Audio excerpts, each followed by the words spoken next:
Okay, so our new unit is on image control. And image control, a lot of this is going to focus on things that you could do in Photoshop if you had it.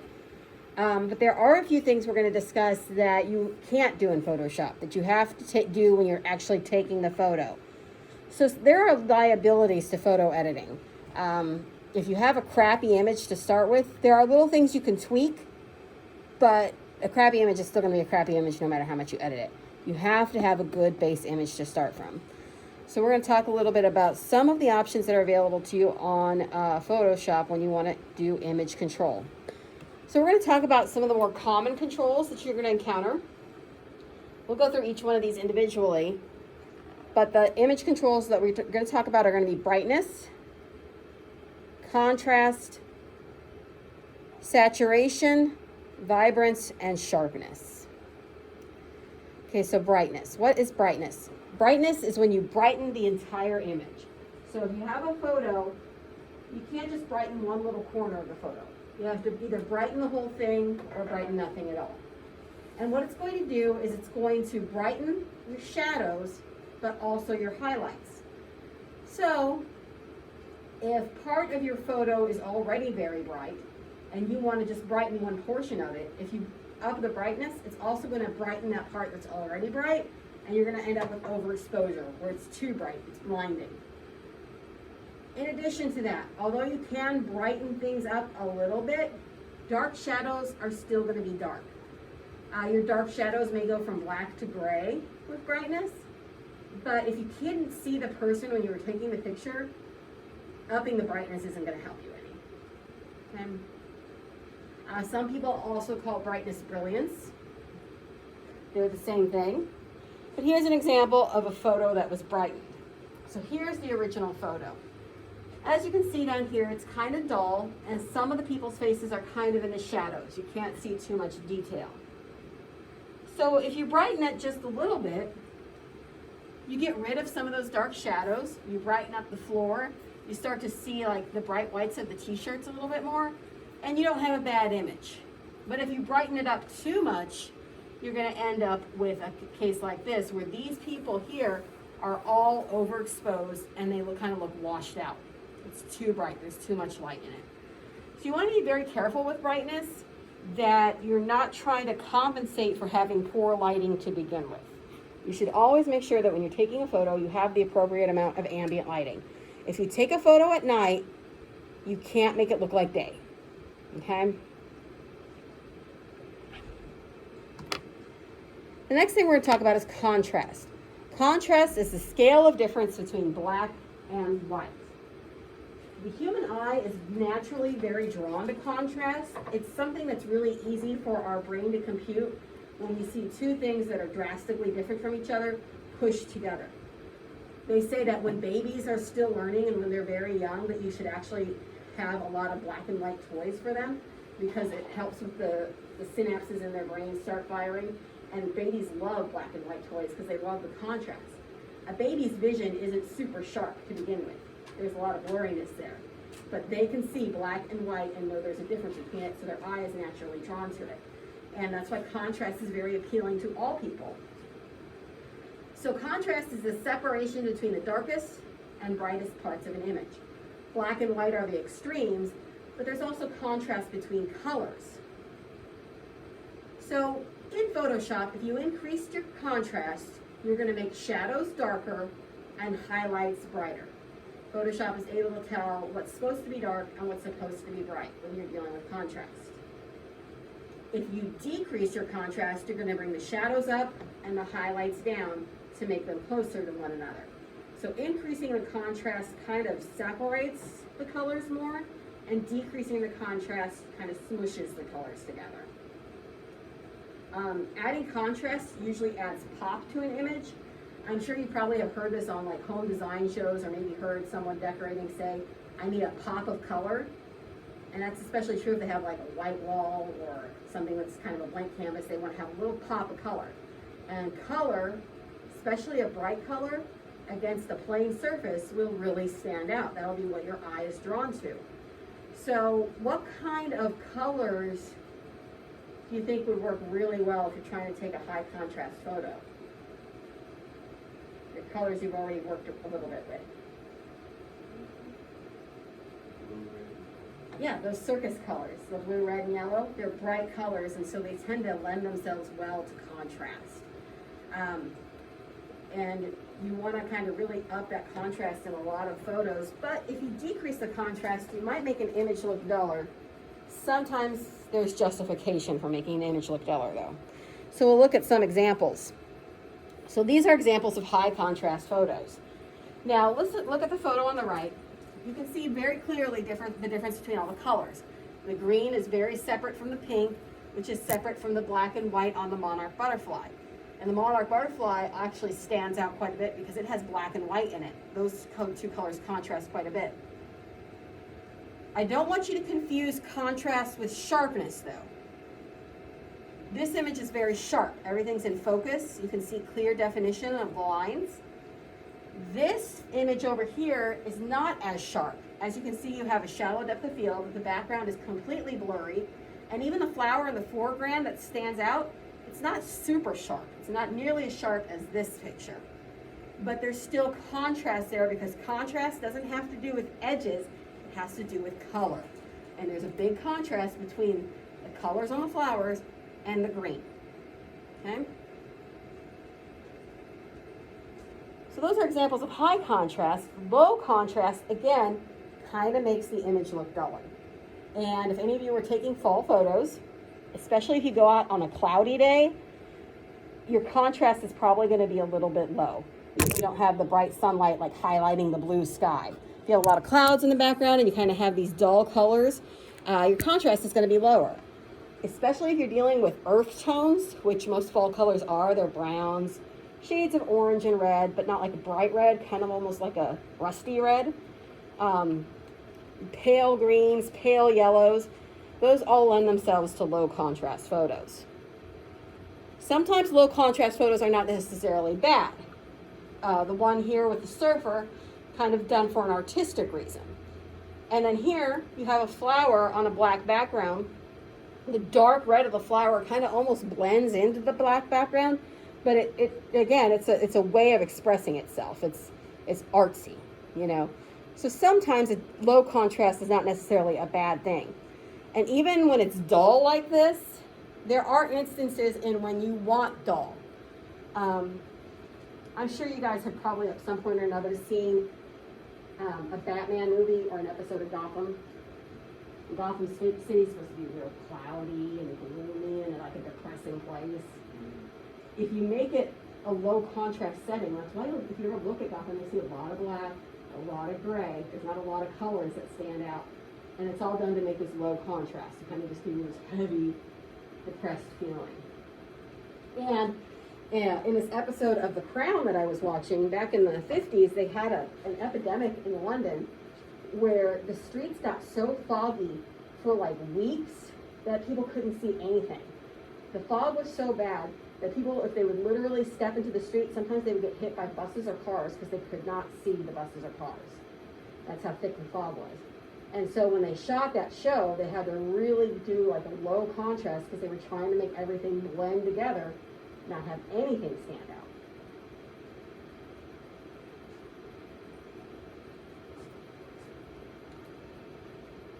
Okay, so saturation. Saturation deals with color, just like contrast does, but it's different.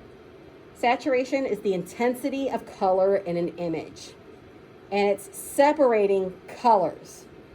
The reason it's different from contrast is contrast, again, I showed you black and white contrast with each other. You cannot have saturation in a black or white photo. It's a good test question to keep in your back of your mind. A black and white photo cannot have any saturation because there's no color. There's no color in black and white. And if you're talking about intensity of color in an image and there's no color in the image, you're not going to have any saturation. Okay? So in Photoshop, when you start to increase saturation, your colors become more pure. I'm sure you guys have looked at something and you could kind of have a debate over what color it is. Like sometimes if someone's wearing a suit, one person might say it's light blue and another person might say, no, that's gray. Yeah, or one person might see that something's red and another person thinks it's more purple because sometimes the colors do overlap like that. when you increase the saturation, you kind of get the true tone of the object that you're photographing, and the real color starts to come out. But if you decrease saturation, your colors kind of start to look washed out. When you are messing with saturation, you're usually gonna notice a more vibrant effect on vibrant colors, like those circus colors, like those red, yellow, and blues, but also on neon colors, anything real bright. Now, I'm going to talk about vibrance and saturation together, because vibrance is kind of like the cousin of saturation, and I always call it smart saturation. So vibrance. Vibrance is not really a word. It's something that Photoshop made up and decided it sounded cool, so they're going to use it as one of their tools. It's kind of like smize. Have you ever heard people say smize, smile with your eyes? Not a real word, but kind of people understand what you're talking about. Same thing with vibrance.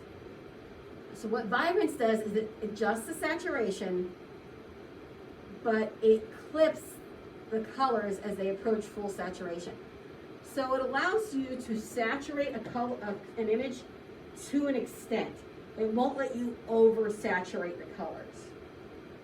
And this can be really helpful when you're dealing with skin tones, because people have thousands of different shades in their skin, but most people have undertones. So like I kind of have like beige skin, but I have very yellow undertones, whereas someone else might have more pink undertones. And then darker complected people might have a bluish undertone to their skin, or a more pure brown undertone to their skin. So what can happen is if you're taking a picture of someone, especially like someone who's white, their face might look really red, even if their face isn't red, if they have a lot of red around them. And then if you increase the saturation, let's say you're trying to make the red of the background pop, well then if you increase the saturation, not only is the red of the background going to increase, but the red of the person's skin tone is going to increase.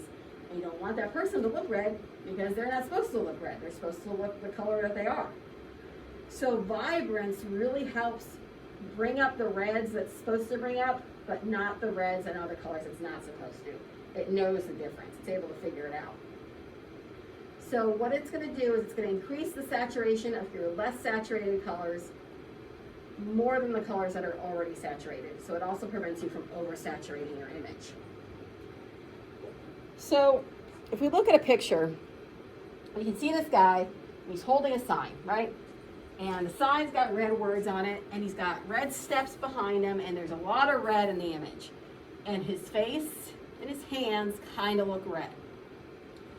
So if you try to fix this with saturation, you do get a difference.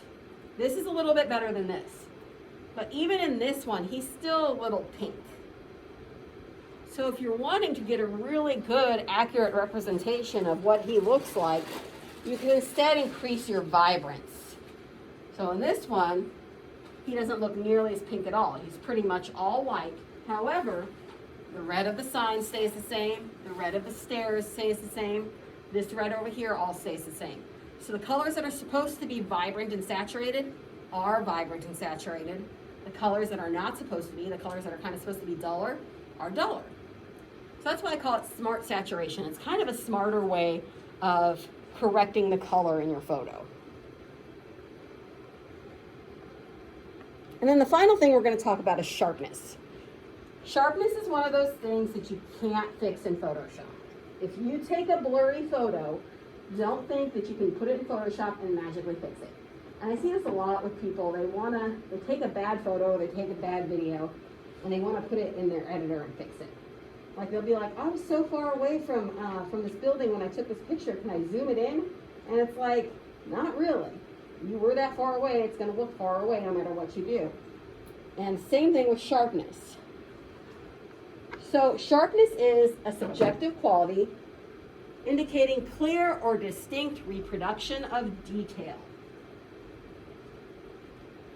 So it's the contrast along edges in a photograph. With a sharp picture, your image should have very clear borders. There should be a very clear difference between the object you're focusing on and the background. Increasing your sharpness can cause the appearance of increased saturation too. If there's clear lines separating your object from the background, that object's going to stand out more and it might look more saturated. The contrast will be more evident and it might even look brighter. Now, I said you can't fix sharpness in photo editing, so your picture has to be sharp to begin with. And we already talked about ways to take sharp pictures that don't have any blurriness. We've talked about aperture, we've talked about shutter speed, ISO, and lens. And then we've also talked about, most importantly, using a tripod so your camera doesn't shake. So sharp photos can have either a shallow depth of field or a deep depth of field. If you notice the picture of the bird, that's a shallow depth of field. The background behind the bird is blurry. But the bird itself is very sharp. There's very clear defined borders. You can clearly see where the bird stops and where the background picks up. And it really helps make the colors of the bird pop and stand out from the background. However, you can have a deep depth of field picture where everything is in super sharp focus, and it helps you see detail. The sharpness is also helped by the contrast between the blue sky and the green leaves on the palm tree. And you can see like the individual stalks of the fronds here. You can see a lot of detail. So if you're wanting to take a sharp picture, there's a few different things you can do. A smaller aperture will increase your depth of field, so making objects in the background that would appear blurry sharp. Okay? However, there is something that happens when you hit a diffraction of f22 or higher, or when you hit an f-stop of f22 or higher, and that is diffraction. Have any of you ever taken a selfie in the mirror with a flash on, and you get like that white spot in your picture? Yeah. That's diffraction. So if you have your aperture at f22 or higher, and it's really letting like a lot of light in, and it's very bright, that can cause that to happen. Kind of like a sunburst. Now, larger apertures can sacrifice the sharpness of the background. So with aperture, you have drawbacks if you go too small or if you go too big. So the best place to go is to your sweet spot. How do you find the sweet spot? Find your camera's maximum aperture, the biggest it'll go, and step it down by about 2 to 3 f-stops. So basically, right in the middle, which kind of makes sense. And remember, a faster shutter speed will give you sharper pictures, and a slower shutter speed will not give you many sharp pictures because it's going to cause your camera to shake and your picture will then be blurry. There's 2 ways you can adjust for a shutter speed that's too slow. One, if you got to use a slow shutter speed and you know it's going to make your camera shake, you can use a tripod. The tripod will hold the camera steady. The other thing you can do is a setting on some cameras called image stabilization. So with image stabilization, the camera's going to make sure it doesn't shake. So it's going to get its source of light from something other than shutter speed. It's going to either increase your ISO or it's going to increase your aperture to get more light. It will not let your camera shake. But the thing is, sometimes there's only so much you can do with ISO and aperture, so sometimes you just might have a crappy picture if you use the image stabilization. Also, if you use the image stabilization while the camera is on a tripod, that's going to mess your camera up. It's going to freak out its brains. So you can use one or the other, but you can't use both.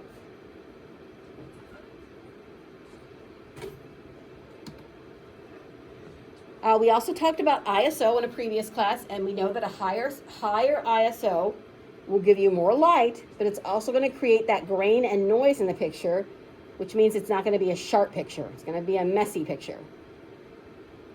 But a higher ISO does allow you to use a faster shutter speed, so you won't have shake. So there's not one way that guarantee you're going to have enough light and enough sharpness in your picture. You got to mess with everything a little bit, and there's drawbacks to everything. And then finally, the type of lens you use will help with your sharpness. A higher quality lens will generally give you a sharper image. A higher quality lens is generally going to be a higher price. There's a difference between a $5,000 lens and a $50 lens. Also, zoom lenses are very popular in some professions, especially like paparazzi or sports photographers who cannot necessarily get physically close to what they're trying to shoot. And in that case, you might have to use a zoom lens. However, a zoom lens is never going to give you as sharp a picture as the primary lens on your camera. So a smaller lens is going to give you more detail, more sharpness. Okay? So those are the things that you can adjust or not adjust in your photos after you've taken them. So now that you know about contrast and saturation, I'm going to give you your assignment. So you need to take 8 pictures.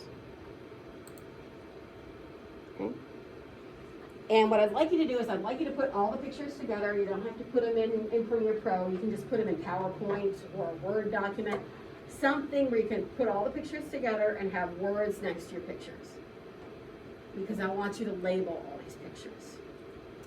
So the first picture you're going to take, I want you to take a photo that has too much ambient light. Remember we talked about ambient light Tuesday? So if you have too much ambient light, your photo's going to look bad. So I want this photo to look bad. But I want it to look bad because there's too much light. So a good way to get too much ambient light is you can take a picture of someone in front of a window on a sunny day. That'll let too much light in. You can also, if it's close to sunset or sunrise, you can position the person with the sun behind them. That'll give you too much ambient light. Then I want you to take a photo with too little ambient light. Again, this is going to be a photo that looks bad, and it's just going to be a photo you take in a dark room. I would like you to try to not get a pitch black photo where I can't tell what it is at all. I'd still like to be able to see what it is you're shooting, but for it to be very dark and have very little light. And then finally, I want you to take a good picture. Number 3, I want you to take a photo with the appropriate amount of ambient light. The best time to take photos outside is about 2 hours before sunset, just FYI. Number 4, take a photo of something in nature using the Fibonacci spiral. Now, I told you I'm not going to make you get super exact on this. I'm not going to like measure it and make sure it's 1 by 1.618. But do you remember some of the things I showed you on those pictures that had the Fibonacci spiral? I showed you like the flower and the shell and the egg. So you can take a picture of something like that, but take a picture, tell me, what it is, and tell me where the little rectangles would be and where the spiral would be. Okay? So like if you take a picture of a shell, obviously the little rectangles would probably be in the center of the shell, and the spiral would be in the part of the shell that comes out like this and curves around. Okay? Then I want you to take a photo of either a person or a building using the Fibonacci spiral. Again, it doesn't have to be super exact. Remember I told you to think about the rule of thirds. If you're taking a Fibonacci spiral photo, it's going to be a lot like a rule of thirds photo. You're going to have the person over here, and there's going to be an empty space over here where the spiral can go. The thing to keep in mind, though, is if you're taking a picture of a person, you don't want a cluttered background. Where your spiral would go, you want that to be kind of empty and open. So you don't want to, do it in a super messy room with a lot of distraction in the background. Okay. And then finally, I want you to take a landscape photo with using either the Fibonacci spiral or the phi grid. Again, no need to be exact. Tell me where the rectangles and spiral would be. With a landscape, I have a couple caveats with the landscape. Your landscape cannot be a building, because you're already taking a picture of a building, so it's got to be nature. So it can be trees, it can be a field, it can be mountains, but it's got to be nature. It can't be a building, can't have any cars in it, can't have any people in it. It's got to be just a natural, wonderful nature photo, okay? Then I want you to take a photo with high contrast, and I want you to take a photo with a low contrast. So high contrast, think about colors, put maybe opposing colors together so we can see how they stand out from one another. And for low contrast, if you go outside on a cloudy day and take a photo of muted tones, that'll give you a low contrast photo. So you get 10 points for every photo, and then you get another 20 points if you actually do put them all together in either PowerPoint or a Word document and label each one and explain what I've asked you to explain. Okay. So this is due on the 19th, which is the last day we're meeting in class. I would like you to turn it in before class. So I'd like you to turn it in by 2 o'clock because we're going to look at the photos in class. And that's probably what we'll do on our last days. We'll probably look at the photos. We will have 1 or 2 more lectures that I videotape after we leave for the break, and I'll post those on Canvas. And then I'll do a study guide session on Canvas.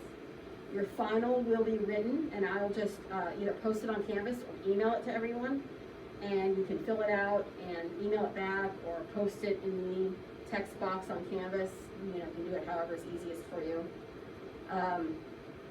You will probably have a few more photos I do ask you to take, but you won't have to worry about like using the editing software or anything like that. So this is due on the 19th, and if you are still working on the extra credit fall photo slideshow, that's going to be due on the 20th. Okay. All right. The fall photo slideshow that was for extra credit. Yeah. And that's due on the 20th because after that you're not going to have access to the editors anymore.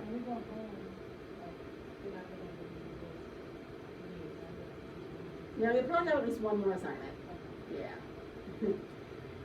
And also, as far as the lectures when you're gone, you don't have to check the computer at 2:25 on Tuesday. You don't have to do it. You just have to watch the video sometime that week.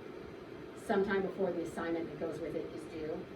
So you can kind of do it at your own pace, whenever's comfortable for you. I will still be available to answer calls by text or email or phone calls. I'll still be working up until the 3rd week of December. So don't hesitate to get in touch with me if you're confused about something. All right. Thanks for coming, guys. The 2 of you that did.